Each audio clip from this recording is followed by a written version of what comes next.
तेरे चेहरे से नजर नहीं हटती, नजारे हम क्या देखें।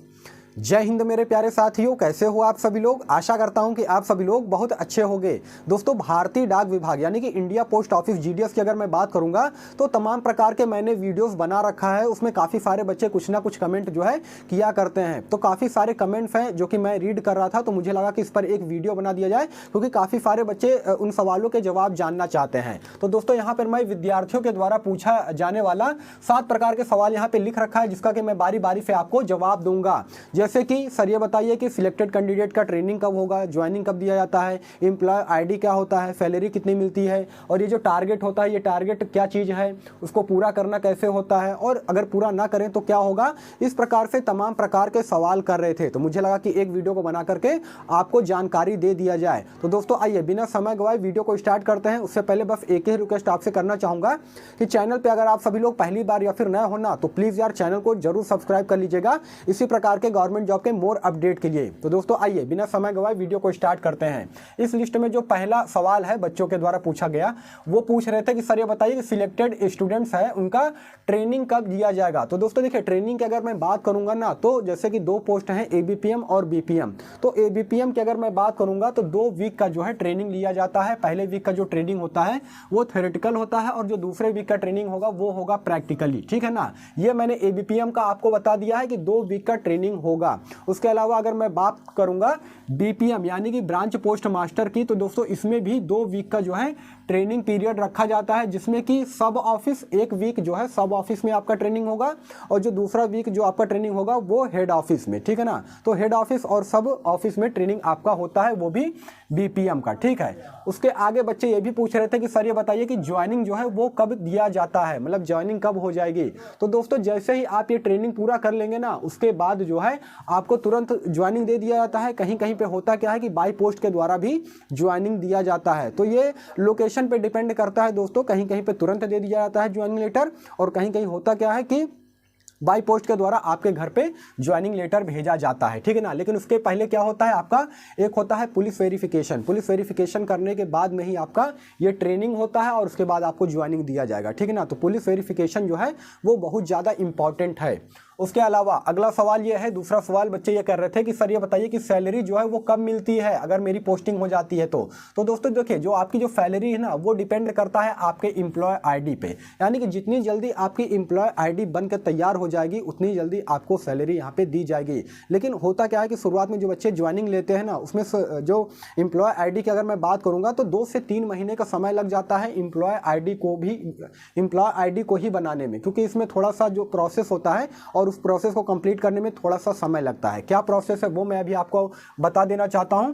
अगला सवाल यही है कि सर ये बताइए कि एम्प्लॉय आईडी जो है वो कब बनता है, उसका क्या प्रोसेस है। तो दोस्तों देखिए, एम्प्लॉय आईडी जो है वो डिपेंड करता है सब ऑफिस और हेड ऑफिस पर। ठीक है ना, सबसे पहले आपको करना क्या पड़ेगा कि खाता खुलवाना पड़ेगा। किसमें, सब ऑफिस में खाता खुलवाना पड़ेगा। वहां से आपको एक बैंक पासबुक मिलेगा, आपके पास एक होना चाहिए पैन कार्ड। ठीक है ना, ये बैंक पासबुक और पैन कार्ड को आप लगाएंगे, कहां पर भेजना पड़ेगा, हेड ऑफिस में भेजना पड़ेगा, और हेड ऑफिस से आपका बन करके आएगा एम्प्लॉय आईडी। ठीक है ना, और जब आपका एम्प्लॉय आईडी बन करके तैयार हो जाएगा तब जा करके आपको सैलरी जो है दी जाएगी। ठीक है ना, तो कहीं कहीं होता क्या है कि 2 से 3 महीने का समय लग जाता है इस एम्प्लॉय आईडी को तैयार होने में, बनाने में, और कहीं कहीं फास्ट प्रोसेस के चलते जो है 1 से 2 महीने के अंदर अंदर बन जाता है। ठीक है ना, तो वो लोकेशन पे भी वेरी करता है। तो दोस्तों सब ऑफिस में अगर जब तक आपका खाता नहीं खुला होगा और आपका पैन कार्ड नहीं बना होगा तब तक आपका एम्प्लॉय आईडी नहीं बनेगा, और ये जो एम्प्लॉय आईडी है ये आपका बन करके आता है हेड ऑफिस से। ठीक है, आइए अब आगे बढ़ते हैं। चौथा सवाल यह है बच्चों का कि सर ये बताइए कि बीपीएम का वर्कलोड क्या रहता है, मतलब क्या काम करना पड़ता है। तो दोस्तों मेनली 3 से 4 प्रकार का जो काम है वो करना पड़ता है बीपीएम को। ठीक है ना, और बीपीएम का जो वर्कलोड रहता है वो थोड़ा सा ज़्यादा रहता है, लेकिन अगर वहीं पे एबीपीएम की अगर मैं बात करूंगा ना तो उनका वर्कलोड थोड़ा सा कम रहता है। तो यहाँ पे मैं आपको बता देना चाहता हूँ बीपीएम के वर्क के बारे में। तो दोस्तों देखिए, मेनली उनको अकाउंट खोलने का काम रहता है, उसके अलावा पैसा जमा निकासी करने का काम रहता है, उसके अलावा रजिस्टर को मेंटेन करने का काम रहता है। दोस्तों अकाउंट में कई प्रकार के अकाउंट होते हैं, जैसे 4 प्रकार के अकाउंट होते हैं, सेविंग अकाउंट, उसके अलावा आरडी, एफडी, पीएलआई। तो कौन से अकाउंट खुले हैं, किस नंबर से जो है अकाउंट खुला है, तो उसका जो रजिस्टर होता है वो मेंटेन करने का काम मेनली होता है। उसके अलावा जो भी रिकॉर्ड होते हैं ना बीपीएम के द्वारा, जो भी कार्य किया गया है उस रिकॉर्ड को भी मेंटेन करने का काम जो होता है वो ब्रांच पोस्ट मास्टर यानी कि बीपीएम का होता है। तो ये मेनली काम होता है दोस्तों बीपीएम का। वहीं पे अगर मैं एबीपीएम के वर्क की बात करूंगा ना, तो पूरी तरीके से उनका जो वर्क रहता है वो रहता है फील्ड वर्क, ठीक है ना। जैसे कि जगह जगह पर जा करके उनको जो लेटर्स होते हैं, चिट्ठी, वो बांटने का काम रहता है, जो भी पार्सल आते हैं उनको बांटने का काम रहता है। तो बेसिकली एबीपीएम का जो काम रहता है वो फील्ड वर्क का रहता है। उसके अलावा एबीपीएम का जो काम रहता है बीपीएम का हाथ बटाना, यानी कि जो भी काम रहता है बीपीएम के कामों में हाथ बटाने का काम जो है रहता है, जिसे हम लोग असिस्टेंट ब्रांच पोस्ट मास्टर भी कहते हैं ना। लेकिन वो केवल नाम के असिस्टेंट ब्रांच पोस्ट मास्टर होते हैं दोस्तों। मेनली जो उनका काम होता है ना वो फील्ड वर्क होता है और खाते खोलने का ही काम होता है। लेकिन ये काम थोड़ा सा बीपीएम के पोस्ट की अगर मैं बात करूंगा तो उनके ऊपर वर्कलोड थोड़ा सा ज्यादा रहता है। अब सबसे ज्यादा इंपॉर्टेंट सवाल यहाँ पे ये है, काफी सारे बच्चे ये मैसेज कर रहे थे कि सर ये बताइए कि ये टारगेट क्या होता है और टारगेट को क्या पूरा करना होता है, किस प्रकार से टारगेट पूरा होता है, टारगेट को पूरा नहीं करेंगे तो क्या हो जाएगा। ये बहुत ज्यादा जरूरी है दोस्तों आपके लिए जानना।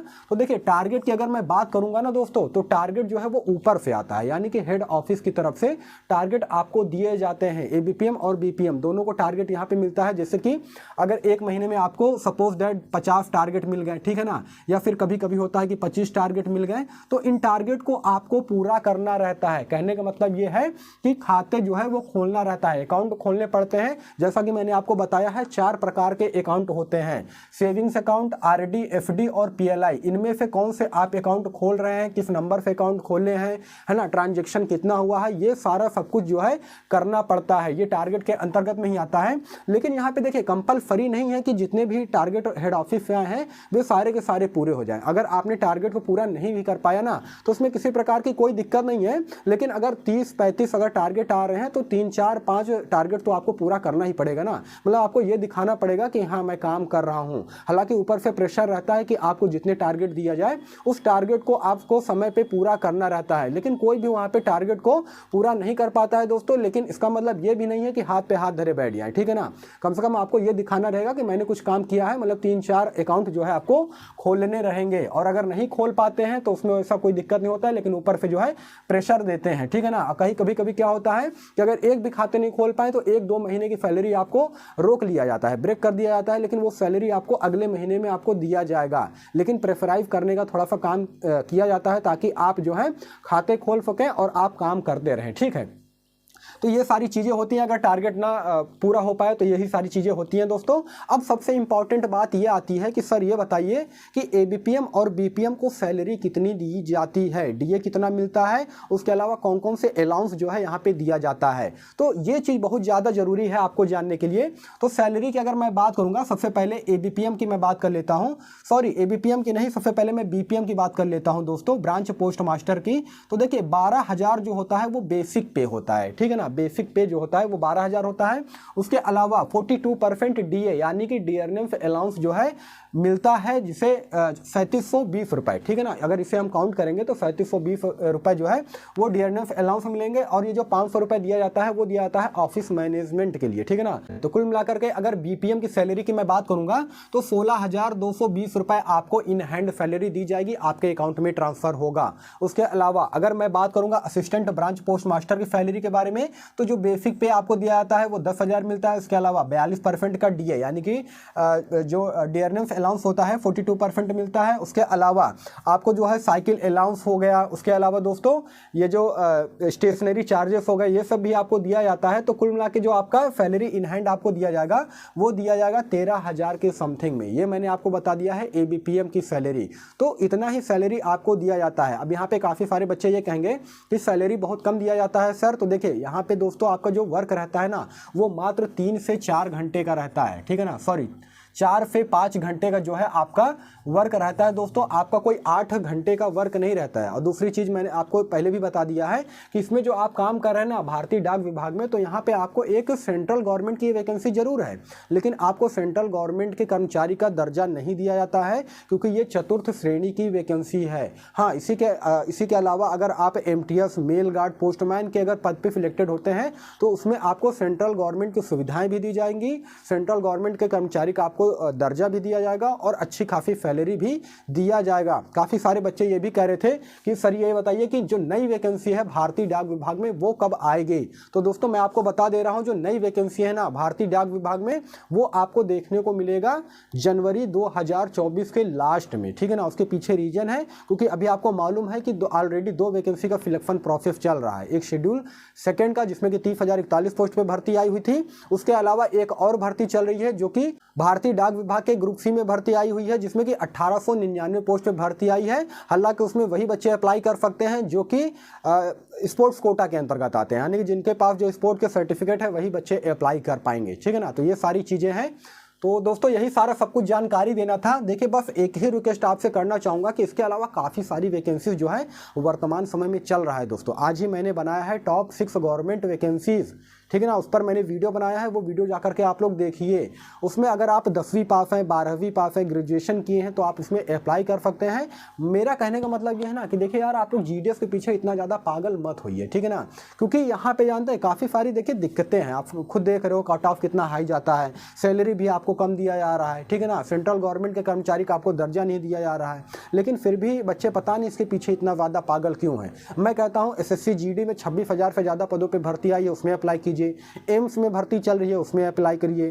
NIOS राष्ट्रीय मुक्त विद्यालय शिक्षा संस्थान में भर्ती आई है, आप उसमें अप्लाई कर सकते हैं। उसके अलावा jail warden matron group C नई भर्ती आई है, उसमें अप्लाई कर सकते हैं।